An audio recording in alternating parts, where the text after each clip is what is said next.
Good morning, church. Good to see you all here this morning. I felt a little jangle in my pocket when I was walking up here. I don't know if you heard that or not. Got something moving around in there. I don't know how you guys did with the time change. I'm guessing most of us got the memo. If there's anybody that walks in an hour late when we're walking out of here, please be nice to them. They didn't do it on purpose. Cut them some slack. And I don't know about you, but I had to set 7 different clocks this morning. That seems high. 7 high, that seems high. Anybody else have more than that? Okay, good. All right, so I'm glad that we're to this point. I wish we would just leave the time alone and stick with this one. But I'm looking forward to this. This means warmer weather's on the way. This means March Madness is on the way, and so I'm excited for that, and I'm glad you're here this morning. If you're a visitor with us, we are glad you're here as well, and we hope that we get a chance to meet you afterwards, and hopefully you can stick around so we can do that. I don't know about you, I have a weird relationship with music and with songs. And for whatever reason, I don't know where this started. I'm sure you probably have a weird relationship, maybe not a weird one, but you have some relationship with music yourself. Even if you're not a music person, you probably have certain songs that you like, or certain genres of music that you like. There's certain things that you like to listen to, and certain things that you don't like listening to. You have your taste, you have your preferences. And I have this weird, I don't know if you want to call it ability, or talent, or superpower, or whatever you want to call it, but it drives me crazy. Because when we're driving along in the car, I can hear a song on the radio, and I can tell her, usually, who's singing it, what the name of the title is, and if it's, let's say early 90s through early 2000s, I can probably tell you the year. And it drives her crazy. She makes fun of me for it, for other things also, but especially this. But she says, you know, how do you know all this? How do you remember all of this? And the reason is because those songs are associated with a memory. They remind me of a certain point in my life. And maybe it's like that for you. You can hear a certain song and you go, oh yeah, and it takes you back to that place. We have the same kind of thing with other senses. Smell is probably the strongest. You can smell something and it just automatically, right? You smell a candle or something and then there you are, you're in grandma's kitchen and she's baking an apple pie or something like that. You just can place yourself there. It's like you're there. And music can do that too. It can remind us of certain times in our life, and that's why I can say, hey, this was, so-and-so, and it was 1995. And many can't stand it, but the reason I can do that, not all songs, but the reason I'm able to do that is I have reminders in my life. I have things in my story that associate, that are coordinating with these songs. And so I hear them and go, oh yeah, I remember doing that. I remember, maybe I was a junior in high school, or maybe I was in college, or maybe this song came out when I was in middle school, and so I know when it came out. We do the same thing with church songs too, don't we? So we can hear a certain hymn, and whether it's in the old books or the new books or whatever books we want to use, we hear these songs and it reminds us. Maybe it was a song that was sung at our wedding. Maybe it was a song that was sung after we were baptized. Maybe it's just always been one of our favorite hymns. And if we're being honest, maybe it's not in a good way that you remember a certain memory with a certain song. Growing up, I'm sure, if you've been a member of the church for some time, I've heard stories of this where people said, so-and-so, he was a good song leader, except for that one song, and he just butchered it every time, and he didn't lead it the right way, he led it too fast, or he led it too slow. And so we remember every time we hear that song, we think of that person. And I do the same thing. I think of people when we sing songs. I can picture my grandpa leading those songs. And so music has a way, songs have a way of reminding us. They tell a story, and oftentimes they intersect with our story. And when we go back and look at it, the Israelites were the same way. We're familiar with the Psalms in our Bibles. The Israelites, they had a relationship with music and with song. And God gave them certain songs to remind them of where they've been and where they're going and their relationship with Him. So what I wanted us to do for the month of March, we're going to be looking at the series called Rise, and we're looking at a very specific set of Psalms. The Psalms are called Psalms of Ascent, or Songs of Ascent. Sometimes instead of ascent, you might see the word degrees. And whether it's ascent or degrees, they come from the same Hebrew root word, which basically means as you go up. And the reason they're called ascent is because it is believed that the Israelites would sing these songs as they were going up to Jerusalem to celebrate the feast. And so we're going to be a little bit more background heavy to get started, so just hang with me because we're not going to have to do this every week, but I do want to give you a little bit of background before we get into the actual text itself so that we understand how these songs were used in the context. So just to take you back and remind you, there's a lot of festivals, a lot of feasts that are mentioned in the Old Testament that the Israelites were to observe. There were 3 that God commanded them, no matter where you live in the Promised Land, 3 times a year, you're going to come to Jerusalem and you're going to celebrate these things.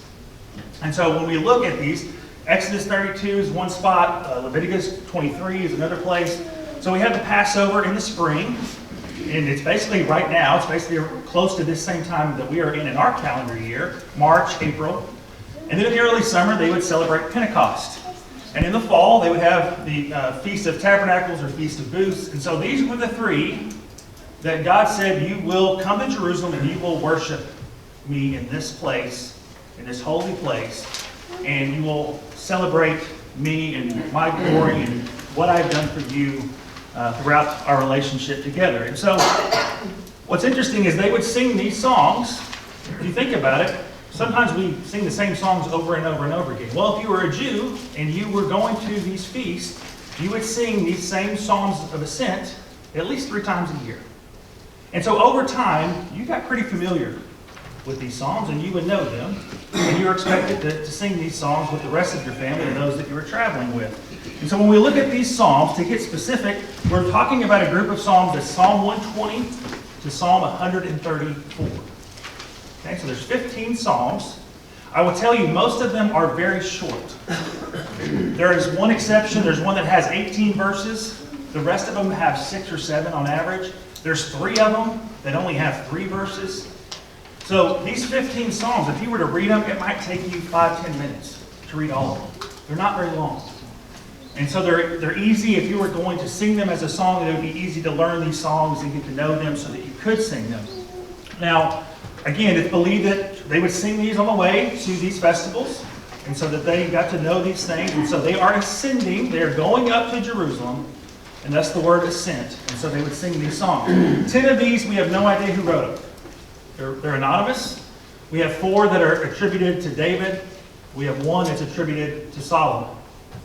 And so when we talk about these psalms, I want us to also keep in mind that we're going to see some of the same things pop up.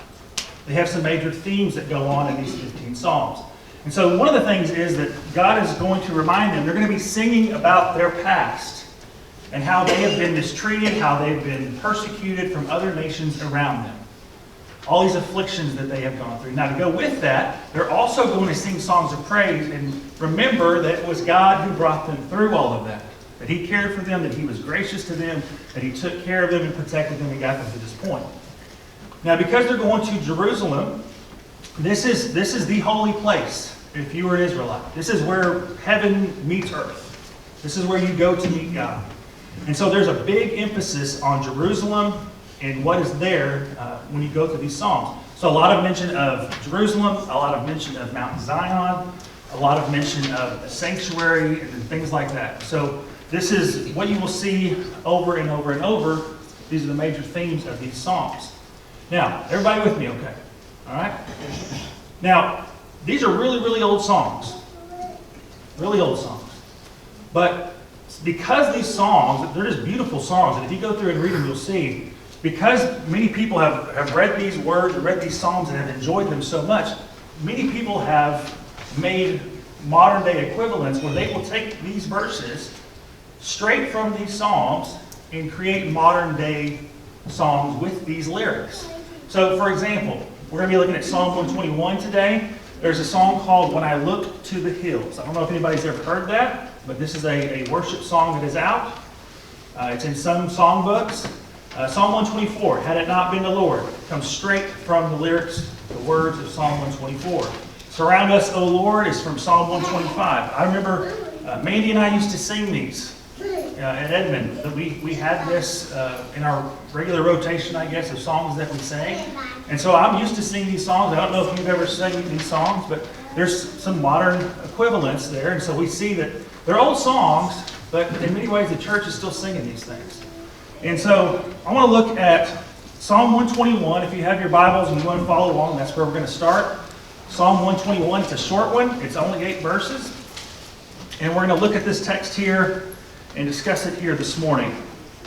Psalm 121 and verse 1. And I will point out to you, you'll see in this first line, it says, I will lift up my eyes to the mountains. Some translations say hills. It's believed, because they're singing this as they're going up to Jerusalem, it's believed that they would sing this psalm when they first saw Jerusalem on the horizon. When they see the hills and they see the mountains. And so they're singing what they are literally looking at. They say, my eyes look to the hills. Okay? Psalm 121, starting in verse 1. I will lift up my eyes to the mountains. From where shall my help come? My help comes from the Lord, who made heaven and earth. He will not allow your foot to slip. He who keeps you will not slumber. Behold, he who keeps Israel will neither slumber nor sleep. I'll get caught up here. The Lord is your keeper. The Lord is your shade on your right hand. The sun will not smite you by day, nor the moon by night. Verse 7. The Lord will protect you from all evil. He will keep your soul. The Lord will guard your going out and your coming in from this time forth and forever. So a very short psalm, but there's a lot in there. And I'll give you just a quick outline here in just a second.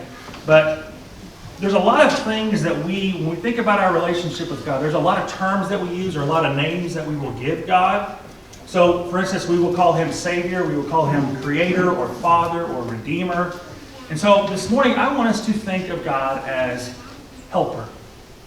That God is our helper. And so going along with that, this idea that the helper will always be your best source of help. Now, this doesn't mean that you can't go to other people, that you can't seek out other sources of help. But when it's all said and done, your best source is going to be the one who is best at this. And that's always going to be God. That the helper will always be your best source of help. Now, this idea of help in the Bible, it's not new to us. I'm sure we've heard this before. Probably the most familiar one, and also in the Psalms. Psalm 46 and verse 1, God is our refuge and strength, a very present help in trouble. And that word trouble translated, means tight spot. You ever heard anybody say that they're between a rock and a hard place? That's exactly what it's saying. They're in a tight spot, they're in a jam, they're in trouble. And the psalmist says, God, you are my only help in this. And this is a prevalent theme in Scripture, God as your helper. In fact, if we were to not even count these that we've read so far, there's over 50 more references to God as our helper in just the book of Psalms alone. So there's a lot to this subject. And so I want to give you just a quick outline and ask you some questions about what we see in this psalm. So in Psalm 121, we start off with the first couple of verses, this idea of I'm looking to the hills, I'm looking to the mountains. We see God, and if we think about this in terms of the Israelites singing this song, what they're saying is God's creation is before me. It's right there. They're looking at it as they sing this song. God's creation is before me. They're also saying that God's eyes, in verses 3 and 4, God's eyes are upon me. He's watching me. He sees everything that I do. And then we can talk about his presence. Verses 5 and 6, God's presence is always there. We're familiar that we're encouraged by verses that say that God will never leave us or forsake us, that he is always there. It's the same thing with the Israelites here singing this song. And the last 2 verses, that God's care is around me. And I want you to take a look at that list and think about it from the Israelite standpoint. So they're saying God's creation is before me. They're saying that God's eyes are on me. God's presence is beside me, and his care is around me. Now, could we not say those same things in regard to us in our relationship with God? Could we not say that, yeah, we still see God in creation? We look around and we see that. A month ago to the day, we had a snowstorm. Everybody remember that?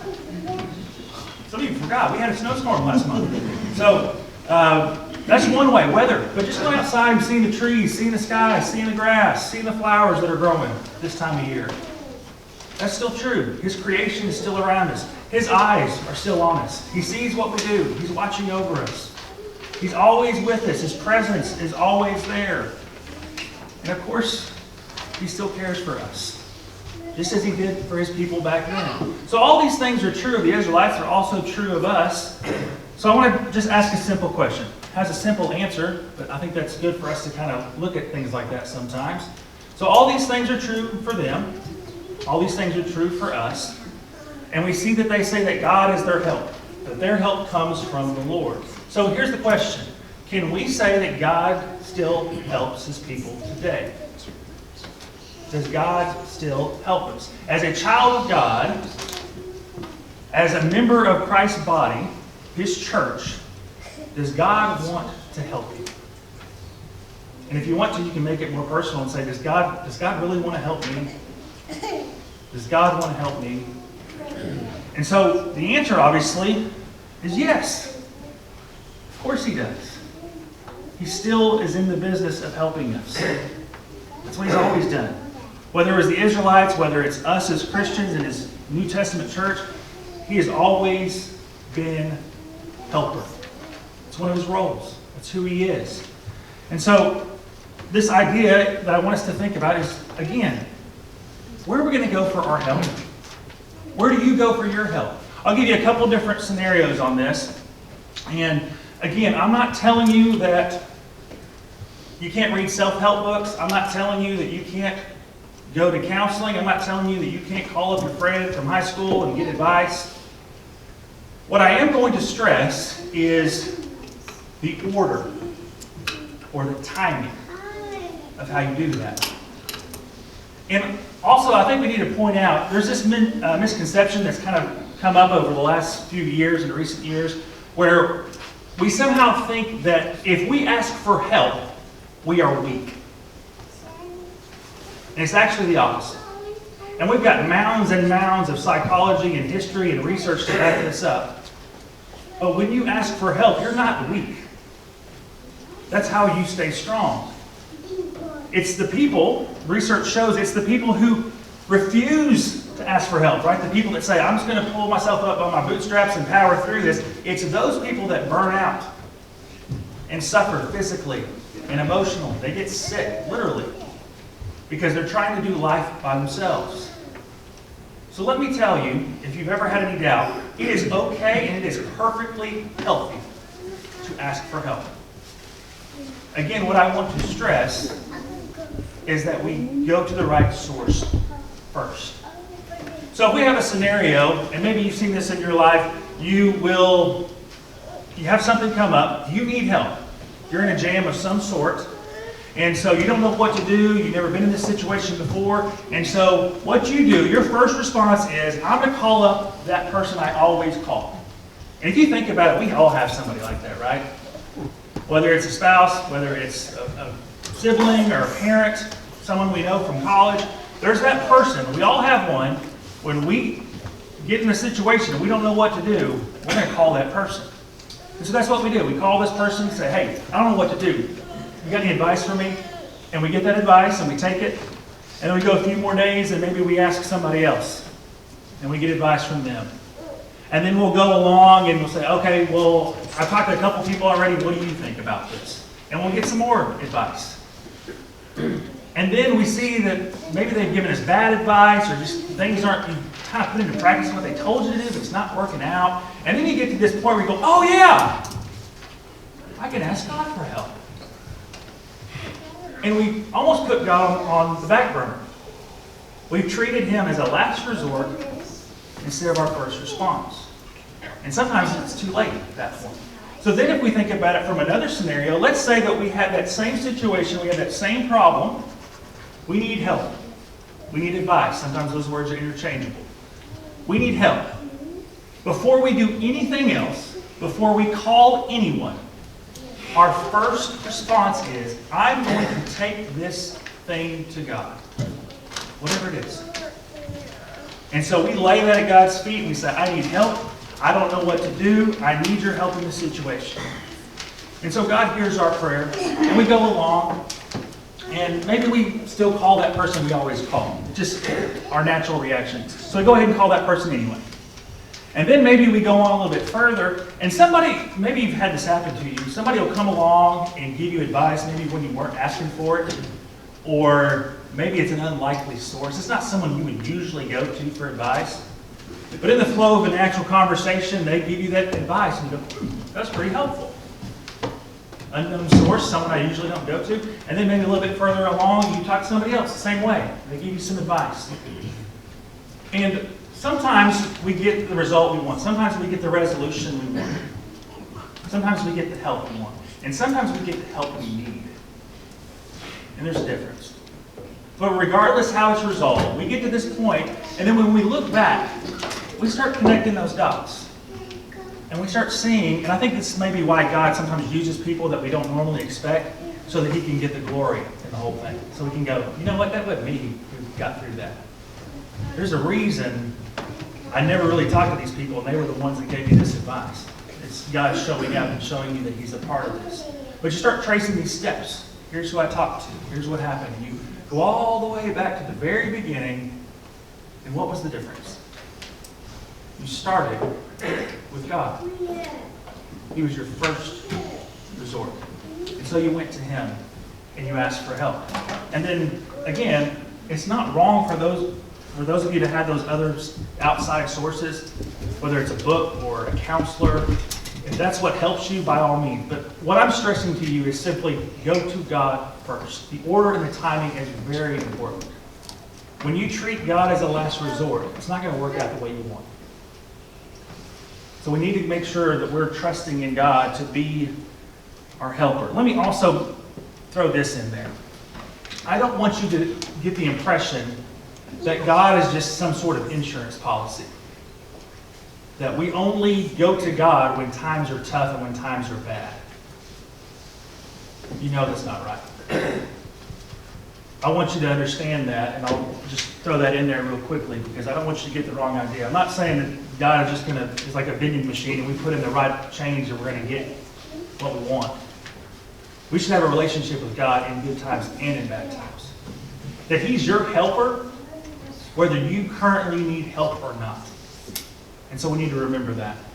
And I think about this idea of, well, maybe sometimes we doubt. Does God really want to help me?